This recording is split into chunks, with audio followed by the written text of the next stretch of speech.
If you're a CFO of a growing company and you've been tasked with reducing your spend and do it in a more strategic way, you might be dealing with issues like not having data in one single place. Your team is still chasing invoices. There's no single place for you to look at your total spend and cost saving opportunities. If you are in this situation, this video is for you because in this video, I'm going to walk you through how to do effective spend analysis even when all your data is not in one central place. And stick till the end where I'll share one mistake you must avoid when it comes to doing effective spend analysis. Now, let's get started. If you're joining me for the first time, welcome. My name is Sachin Sharma. I am the founder of Procure Desk, where we help growing companies control costs through automation of procurement and AP processes. So let's jump right in. Number one is to start with effective spend data, spend analysis. You need to gather all your spend data in one place. So what do I mean by that? You might have invoices in your accounting system if you're using QuickBooks, NetSuite, whatever the case might be.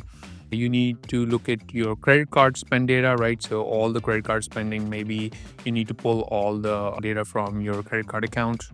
Or you might have contracts for a long-term spend, like in a spend where you have negotiated contracts are there in one place. So start with just aggregating all of that into a large spreadsheet where now you have data from different sources. That's step number one. Number two is once you get the data, you need to categorize the spending. So what I mean by categorization, you want to know what exactly that spend is. Did you spend it on office equipment or office supplies? Is it a software subscription spend? Is it travel and entertainment spend, right? So you're basically dividing your spend into different buckets. It solves for two purposes. Number one is now no matter how you spend the money, whether it was on a purchase order, whether it was just a non-PO invoice, or whether just credit cards, you can now group that into the right bucket. So you can look at, first of all, how people are spending money. And number two is you can now aggregate the total spend and see how much did you spend on office supplies, for example, whether you bought it directly from Amazon and they sent you an invoice, or somebody created a credit card, just swiped their credit card somewhere else, right, as an example.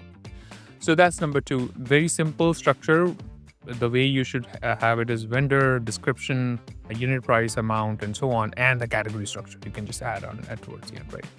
Don't go too granular on categories. You just want the basic category structure so you can do your spend analysis. Number three is then doing the spend analysis to find the cost saving opportunities. And that is the meat of this whole thing, right? So number one is what you want to look for is there an opportunity for me to consolidate my vendors? Very common scenario is you're buying the same set of product or services from different vendors. Office supplies. You're probably buying from Staples, Office Depot, WB Mason, probably from Amazon. Do you really need 4 vendors for office supplies? The answer is no. So look for those opportunities to identify the cost savings and kind of go from there, right? So that's number one.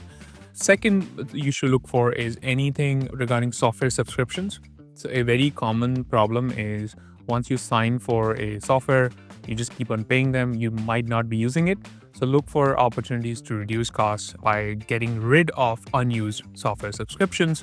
And number three is you want to look at just the duplicate payments or any sort of that thing that might be happening, right? So if you are seeing spend which doesn't make sense and going into miscellaneous bucket, that is something to double click on and say, do we really need to spend that money or something else is going on here, right?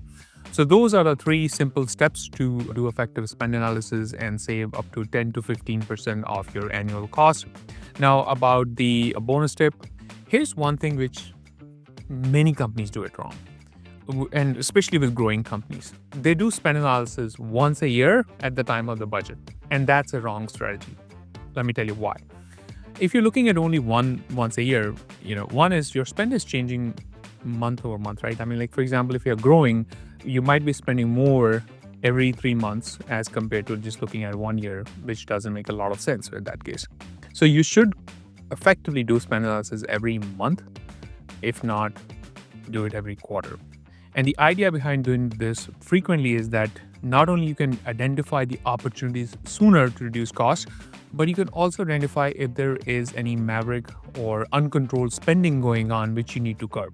because spend analysis always tells you all these things. Like, okay, why did we spend money on that? And you could just, immediately go ahead and stop that, right? So those, just to summarize, to do effective spend analysis, gather your data, categorize your spending, and then analyze to identify saving opportunities.